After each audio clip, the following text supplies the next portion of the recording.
And what's your biggest challenge that you've seen or experienced in your career? Um, I always thought that the basic kinds of things that I would deal with would be a high school athlete getting getting hurt on the field, having a catastrophic type of injury, and surprisingly enough, my work with the middle school or junior high age athlete has been the one that has produced the, the most significant injuries. I've had um, major bone breaks of the femur and then also the C-spine injuries that have left kids paralyzed from the neck down for temporarily, fortunately for that particular athlete I'm thinking about. But um, I didn't see that until just a few years ago, um, and I think it was a case of the athlete not paying attention to the basic skills that the coaches were teaching, and the challenges in athletic training are just getting the public to understand us, and realizing that we're there to improve the quality of life for all the athletes that we care for. And what's the best part of being an athletic trainer to you? Well, it's the day-to-day contact with the athlete that I love, and also the parents and the coaches. It's kept me involved with athletics my entire working career. It's given me an outlet to communicate with their families, and you know, I don't watch a whole lot of athletics on TV because I'm such a, on a day-to-day basis, I really do see some talented athletes in person participating right in front of me, and um, an athlete that advances to the professional level, and it's all about money. It's more of a turnoff to me than anything else. Not that I don't respect them and understand them, but I enjoy high school athletics and some of the other professions like IndyCar events. I can respect the athleticism in those areas. And I also respect the fact that nationally we've expanded the role of the athletic trainer to working with astronauts and IndyCar races and the rodeo participants. They're all athletes in a given way, and I'm happy to see that we're advancing our careers and our profession in that manner. And what does it mean to be an athletic trainer to you? Well, it's something that I always um,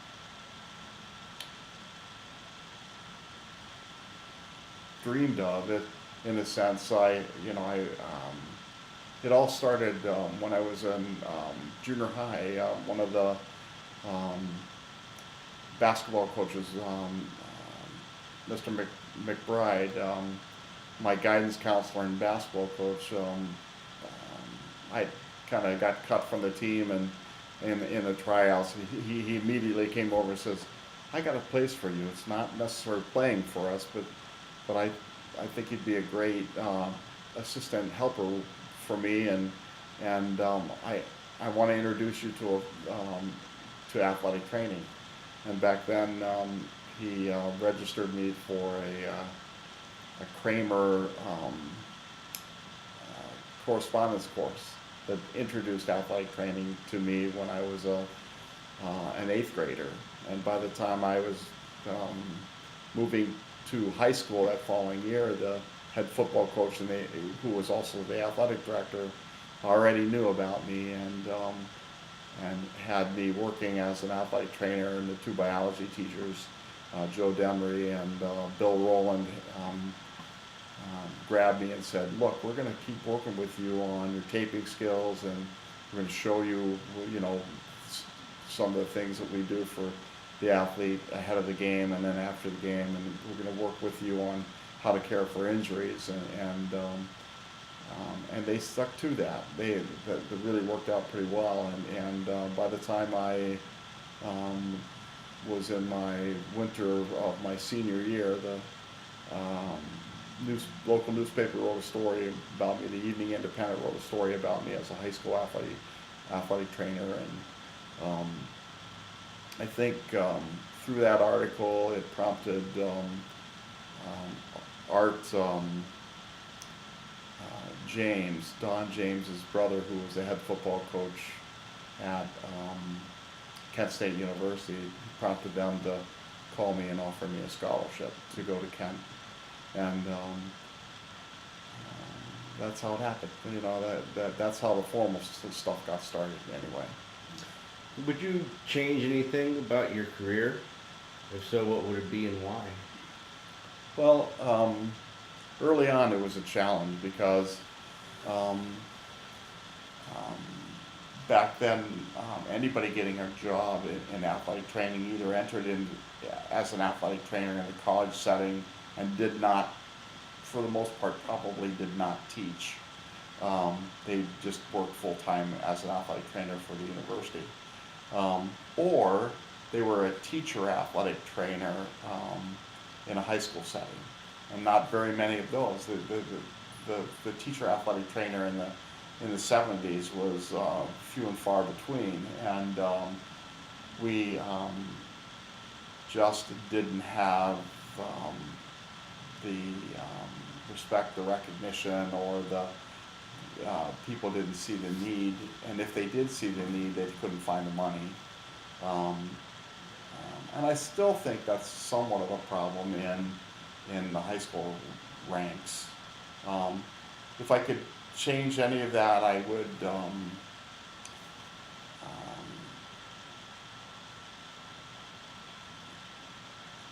continue to work on selling the athletic trainer to the public school setting. But I see that teacher athletic trainer role slipping away, and then just hiring an athletic trainer just to do that task. Okay. Were you the author, creator, inventor of anything?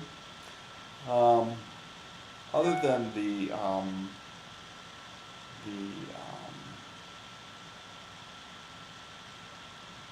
probably 40 or 50,000 photographs that I've taken over the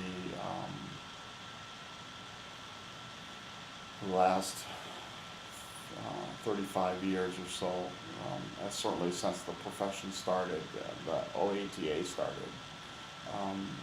I think that I have kind of taken on the task to record history in that manner. I've not written a book. I've not created or introduced anything new to the field of athletic training. Although I have educated a lot of students, athletes, and parents over the years. Going back to college, what was a typical day as a college student, and then after college, was first salary like, or how did you document things? Yeah. Just to cover it, I was recruited or given a partial scholarship, and just to give you the figures, tuition at Kent State University in fall of 1971 or 72, fall of 72 was $268. Was half of it, so just under $500 for a quarter of education. and I was offered the 268, which was half of the tuition, to begin as an athletic trainer at Kent State. And then I, then I arrived on campus in early July, August.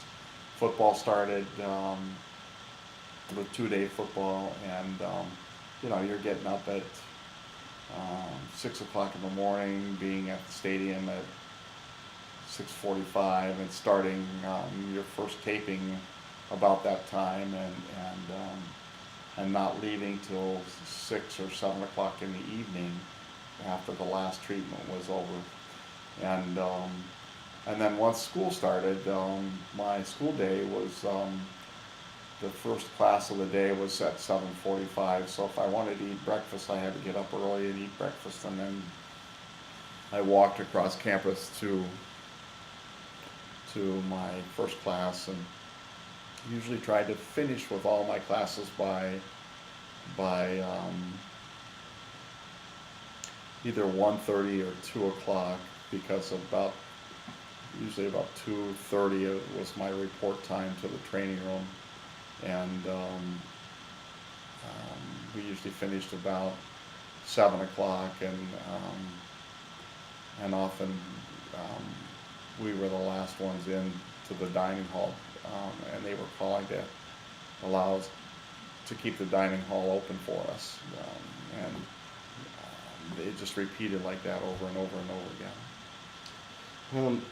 Lastly, would you please explain how your practice philosophy has changed throughout your career? Well, I really think that the formidable years for the practicing athletic trainer, those first 4 or 5 years, are pretty critical to you. I think you have